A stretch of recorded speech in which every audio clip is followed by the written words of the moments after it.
Assalamualaikum warahmatullahi wabarakatuh. Perkenalkan, kami dari kelompok A5. Sebelumnya akan memperkenalkan diri satu persatu. Mungkin dari yang paling ujung. Halo, aku Afifah. Halo, saya Lutfin. Aku Pram. Aku Agnes. Oke, kali ini kita akan bahas tentang apa? Palpasi rektal. Eksplorasi rektal. Sama aja nggak sih? Oke, nanti Nanti kita podcast banget gak sih ngobrolnya? Kayak apa gitu ya? Nanti kita akan bahas mulai dari alat bahan, kemudian keperluan yang dipakai apa, syaratnya, tujuannya, semua nanti kita bahas. Oke, stay tune. Oke, cek it out. Jadi yang pertama kita akan bahas mengenai palpasi rektal. Jadi apa sih palpasi rektal itu? Jadi palpasi rektal itu merupakan kegiatan yang dilakukan untuk pemeriksaan kebuntingan, umur kebuntingan, deteksi kebuntingan pada sapi, deteksi kemajuran maupun gangguan reproduksi pada sapi. Bisa juga untuk pengobatan intrauterin seperti flushing maupun bolus, kemudian pemeriksaan organ reproduksi betina pada sapi, serta pencitraan organ reproduksi sapi tersebut. Hal-hal yang diperlukan untuk melakukan palpasi rektal yaitu mempersiapkan alat pelindung diri seperti kettle pack dan boots. Kalau salah aku ntar VO aku nanti cek orang kamu tidur. Apa ya? Tadi orang ganti baju. Lu sambil jelasin kan sambil ganti aja tuh. Jadi kayak Apa yang dijelasin? Ya bilang aja. Dijembreng dulu gini. Ini adalah baju Jadi ini kandang. adalah baju kandang, melindungi dari atas sampai bawah gitu deh.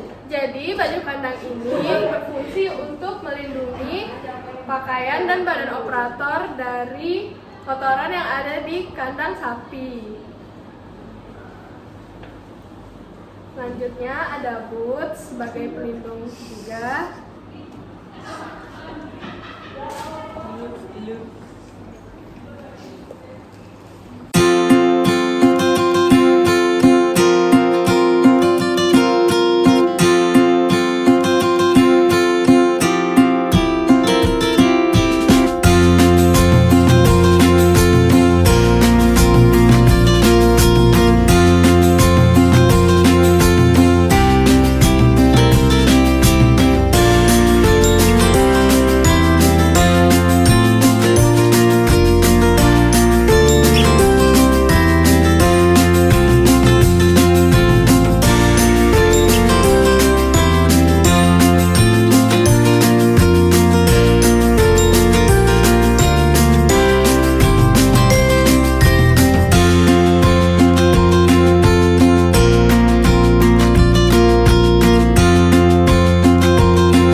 Setelah APD telah terpasang, lalu disiapkan dan dipakai gloves untuk palpasi rektal. Video ini oke.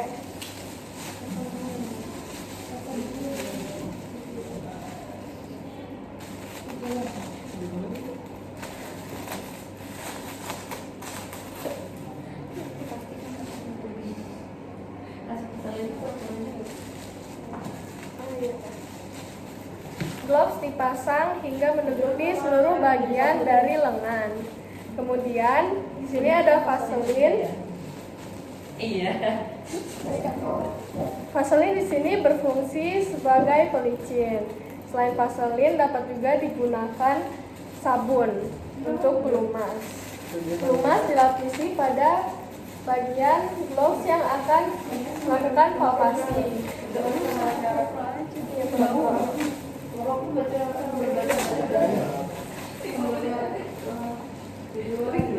Oke, untuk tekniknya pertama kali kita harus menjepit sapinya apabila sapi yang digunakan ini sapi asli. Namun kali ini kita menggunakan dummy atau hewan buatan atau rekayasa. Kemudian setelah petugas selesai dan sudah ready untuk melakukan palpasi rektal, dimasukkan yang kedua terlebih dahulu ekor sapi, kemudian dimasukkan tangan yang telah dilapisi oleh plastik sheet atau glove, dimasukkan dengan cara menguncup, kemudian dimasukkan hingga ke ujung rektum, lalu dibuka kuncupan tangan hingga terbuka lebar dan dikeluarkan feses secara perlahan.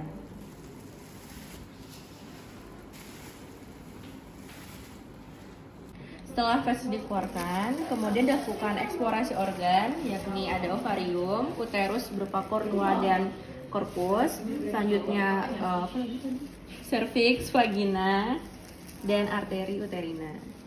Seperti itu. Pada eksplorasi organ, apabila terjadi ballooning, maka dapat dilakukan pemijatan dengan cara menunduk atau menggelitik area rektum. Apabila si hewannya mengalami kontraksi, dapat dilakukan pemijatan pada tulang belakang.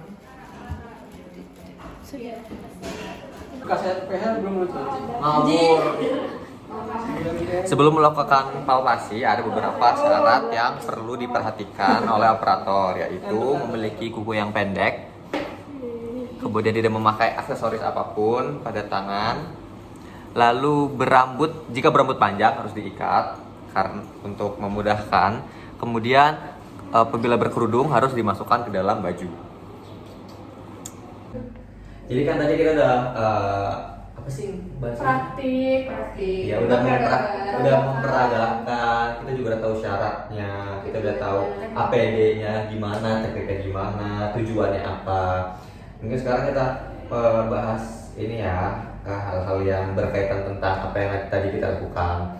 Kayak contohnya itu APD. Sedengarku APD itu emang penting banget buat operator untuk memakai APD, karena di lapangan tuh banyak sekali operator yang nggak pakai APD karena menurutnya lebih gampang ya betul. Terus teksturnya juga lebih terasa. Ya. Tapi itu mengesampingkan sisi kesehatan dari operatornya. Terus fungsi dari palpasi rektal ini selain mendeteksi kebuntingan ini apa sih? Nah, kalau dari selain deteksi kebuntingan, kalau kita pakai palpasi rektal ini bisa juga deteksi umur dari si fetus itu sendiri. Jadi nanti ada umur-umur tertentu dan menunjukkan tekstur di uterusnya itu sendiri. Jadi kita bisa tahu umur si fetusnya udah berapa di hewannya. Ya, selain itu juga bisa untuk mengeksplorasi organ-organ genitalia pada hewan betina seperti ovarium, uterus, cervix, dan vagina. Apakah ada kelainan atau enggak, kayak gitu. Benar ya, kayak dikatakan Pipin tadi, kayak kelainan-kelainan kayak udah kita pelajarin, kayak torsia uteri, abdominal dilatation, itu tuh bisa dengan kita meraba. Terus kurang lebih tujuannya itu. Emang bener ya bisa kita tahu usia kebuntingannya berapa, usia fetusnya udah berapa bulan dengan cara meraba doang? Ya dong, bisa dengan cara meraba, tapi kalau mau hasil lebih pasti disarankan dengan penggunaan pemeriksaan USG. Jadi kalau pemeriksaan USG kan udah bisa jadi jelasin pemeriksaan USG. Nanti potongannya ya. Jadi kalau dari pemeriksaan USG kan kita bisa lihat lebih jelas ya viabilitas fetusnya, umur fetusnya, dari diameter maupun ukuran fetusnya, maupun apabila ada kelainan dari fetus, jumlah fetusnya juga bisa kita ketahui. Jadi disarankan setelah palpasi rektal untuk menjelaskan dan memastikan umur kehamilan, disarankan untuk melakukan tes USG. Yeay. Jangan lupa USG, mudah-mudahan. Jangan lupa USG. Jadi untuk perabaan. Jadi salah satu tujuan dari palpasi rektal ini kan untuk mendeteksi adanya kehamilan atau tidak kan, itu biasanya yang paling lumrah, tujuan yang paling lumrah. Kemudian untuk apabila nggak terjadi kebuntingan itu setelah dipalpasi maka akan terasa cervix dan kornua di lantai rongga pelvis. Kemudian kedua kornua itu akan terasa kosong dengan ukurannya itu relatif simetris, jadi tidak ada yang lebih besar salah satunya. Kemudian kalau di hewan tua itu goblok ya. Simbolkan cervix dan kornua tertarik dalam rongga abdomen. Udah yang cukup secukupnya. Hewan tua simbolkan cervix dan kornua uteri tertarik ke dalam rongga abdomen. Kemudian pada hewan tua, cervix dan juga kornua uterinya itu biasanya tertarik ke dalam rongga abdomen. Kemudian kalau teraba kebuntingan nih dari umur berapa sih biasanya tuh? Jadi untuk umur kebuntingan 1 bulan itu sebenarnya nggak disarankan sama petugas ataupun maupun dokter hewan. Tapi kalau misalnya dia diraba, mungkin nanti akan teraba salah satu kornoanya akan lebih besar dan teraba seperti berisinya cairan. Dia itu juga uterusnya masih teraba di lantai pelvisnya sendiri. Kemudian untuk usia yang 2 bulan itu dia sudah perbesaran si salah satu korno tadi itu udah lebih jelas. Kemudian bisa dirasakan terjadinya membran slip. Bisa juga uterusnya itu udah mulai tertarik ke arah kafum abdomen tetapi servisnya masih teraba. Untuk yang umur usia yang ke-3 bulan itu dia perbesaran uterus itu semakin jelas dibanding usia 1 bulan dan 2 bulan. Kemudian servisnya tertarik ke arah kafum abdomen, teraba kotiledon serta teraba desiran atau fremitus arteri uterina. Oke, kita lanjut ya. Untuk usia 4 bulan ini udah mulai teraba nih untuk pemeriksaan kebuntingan. Jadi pada usia 4 bulan si arteri uterinanya itu udah mulai makin tebal dan makin gede sehingga si fremitusnya itu mulai terasa. Juga kotiledon atau si plasentanya mulai terasa banget nih, ada desiran-desirannya. Kemudian si fetusnya ini udah mulai menuju ke lantai abdomen si induk. Kemudian kita lanjut ke bulan kelima. Pada bulan kelima si fetusnya ini udah makin ke bawah. Jadi yang kita raba ini cuma si dorsal si fetusnya doang, nggak bisa kerasa sampai semua badan si fetus gitu. Terus untuk ukuran arterianya itu juga lebih besar sehingga desirannya juga lebih terasa. Kemudian kita lanjut untuk yang bulan ke-6. Jadi bulan ke-6 ini si ukuran fetus itu mulai gede, jadi mulai keraba lagi nih bagian dorsal hingga ke kaudal si fetus. Kemudian si desiran arterianya ini juga muncul dengan jelas seperti itu. Untuk usia 4 hingga 6 bulan ini tidak terjadi perubahan yang terlalu signifikan, hanya saja letak dan ukuran fetusnya mulai membesar.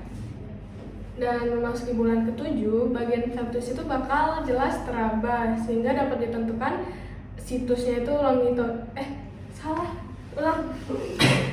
Memasuki umur 7 bulan, bagian fetus sudah jelas teraba sehingga kita bisa tahu presentasinya apakah dia anterior atau posterior. Terus fetus sudah mulai mengarah ke kafum pelvis.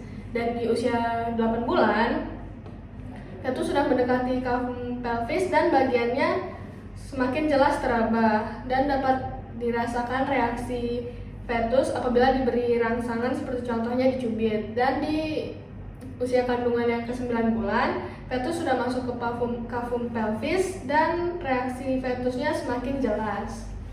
Penentukan kayak sekian gitu. Wah. Lu tadi buka. Astaga. Sekalian ucapin selamat lebaran ya, minal aidin.